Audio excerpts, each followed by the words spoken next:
Hello fellows, Kim the guy here. Let's have fun with a language in Africa. Definitely not English, but still we cannot ignore English because it is very impactful. In fact, I am communicating to you using English. English is the most spoken language in the world, with 1.4 billion people speaking English, mainly because of the global impact of England and the US in the last 300 years. Surprisingly, most people who speak English is not their first language. Those who speak English as their first language are estimated to be 372.9 million. That's about 25% of the total English speaker. Mandarin Chinese is the second most spoken with 1.1 billion people. But if you consider native speakers, those who speak China as their first language, then Mandarin is the most spoken due to China's massive population. Hindi comes third with 602 plus million, then Spanish 548 plus million, followed by French 280, Modern Standard Arabic with 278, Bengali with 272, Russia with 258, Portuguese with 257, and the 10th one is Urdu with 231 plus million. Apart from Modern Standard Arabic, which slightly touches Africa, I said slightly because Africa Arabic language are hardly modern standard ones. All other top 10 languages, none of them is spoken natively in Africa. And in the top 20s, only Nigerian Pidgin appears. That is why African language are and will remain mystery. The most natively spoken language in Africa is Arabic, then Swahili, Oromo, Igbo, Amharic, Hausa, Yoruba, Shona, Zulu, and the 10th one is Fulani. But if you're looking for fans in languages, I dare you to consider Swahili, natively pronounced as Kiswahili. It is believed that the Swahili was developed out of the trade between East African coastal Bantus and Arabs. Although Swahili is about 75% Arabic and Bantu, Swahili has borrowed words from Persian, Portuguese, English, and German. Here comes something funny. In Kenya and Tanzania, which are two countries with the most Kiswahili speakers, more than 90% speaks fluent Kiswahili. Out of those, only 10% are not confused by Kiswahili. In fact, if you want to learn Kiswahili in Kenya or Tanzania or Uganda, a normal guy by passing will not be your guy. And it's not that they don't want to teach you, they just can't. You really need a professional. That is why in Kenya's school curricula, just like geography, physics, and biology, there is a subject called Kiswahili, taught to students who speak Swahili as their native and national language. And so far, students are failing Kiswahili with incredibly flying colors. In fact, there are bodies in Kenya put aside and they are government supported and funded to identify how and why are students failing in Kiswahili, a language they speak every time, anytime, everywhere with almost everybody in about 95% of their speaking. I know what you're thinking, spelling issues. Guess again, because Kiswahili has no spelling issues. If for example you want to write computer in Kiswahili, you just write computer. Actually, computer is a Kiswahili word for computer. A lot of Swahili speakers will correct me saying that tarakilishi is the Swahili word for computer, but computer is also a Swahili word for computer. Long before we had cement in East Africa, we never thought that we needed a word cement. When it was brought to us in the 90s, they called it cement, so we call it simiti. Simiti is a word, but also a sentence. It just depends on how you want to use it. If you want to use it as a word, then simiti means cement. If you want to use it as a sentence, then simiti means no trees. Simiti, no trees.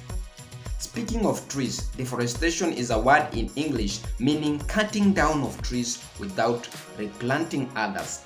Kiswahili is thought not to have a word for deforestation. Even Google does not have that word.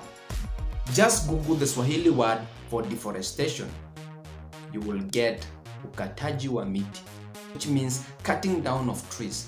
And it is not even a word, it is a sentence. But did you know that deforestation is a grammatically correct word for deforestation? I said a correct word, not the correct word. So if you know any other word that means deforestation, then that will be the second one. And if you have another one, it will be the third one. So if you have one in mind, just put it down in the comment section and I will be having fun knowing the other word. This is how Swahili might fool you to be simple. If you have a word that you don't know how it is called in Kiswahili, just call it in the language that you know how it is called. Then make it sound Swahili. That will be a grammatically correct Swahili word. The trick here is to make it sound Swahili. That method of speaking Swahili is known as kutohoa, not kukohoa. The latter one meaning coughing like kutohoa means speaking a non-Swahili word with a Swahili tune and sounding, turning that word to a grammatically correct Kiswahili. For example, station, stesheni, gas, gesi, rap, rapu. You just need to connect those words with the linking verbs and demonstrative adjectives of Kiswahili, such as na, ya, kwa, za, bia. You must be thinking by now that, Kiswahili is simple. You are not there yet. Consider this sentence in Kiswahili. Ni vizuri kukimbia kukukumbusha kukula kukikauka kaukau. Ni vizuri kukimbia kukukumbusha kukula kukikauka kaukau. All those kus, kis and kas have meaning and the sentence actually makes sense. The meaning of the sentence is, when it is completely dry, it is better when I remind you to eat. Kukikauka in the sentence means when it gets dry. Kaukau means completely. But this kaukau, which means completely, can only be used when there is drying.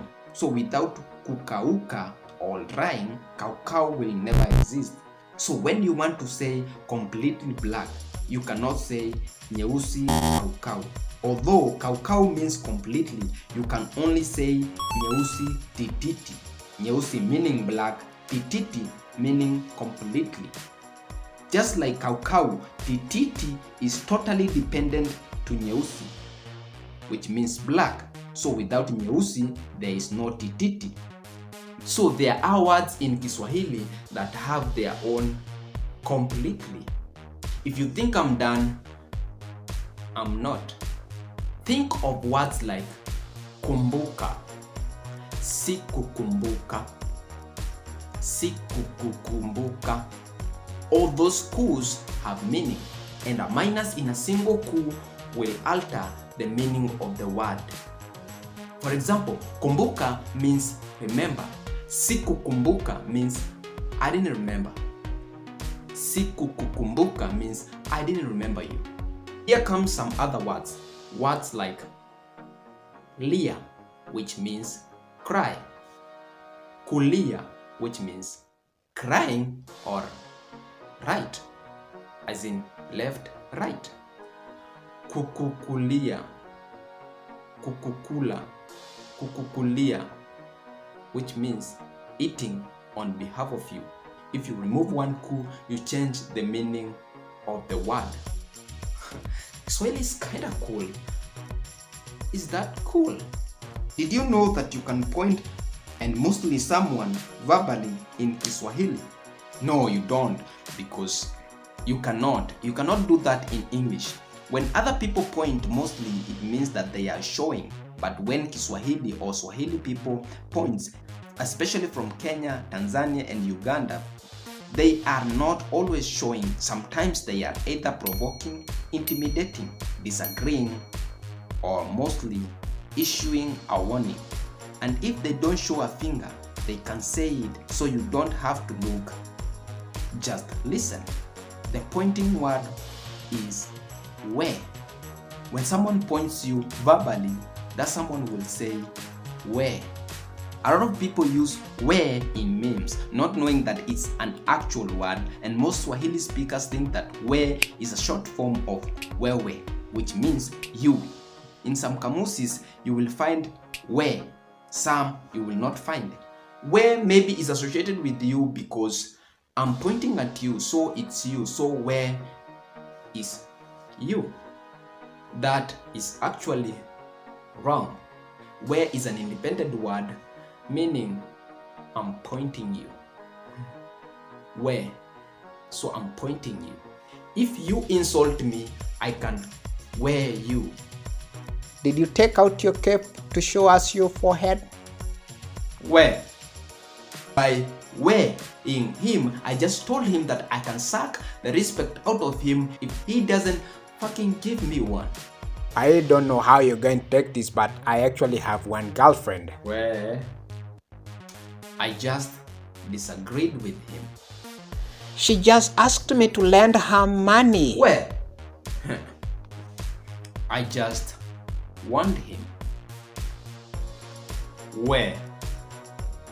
That is a provoking way. Unlike the Zulus, Swazi, and the Dembele, who speaks clicking sound like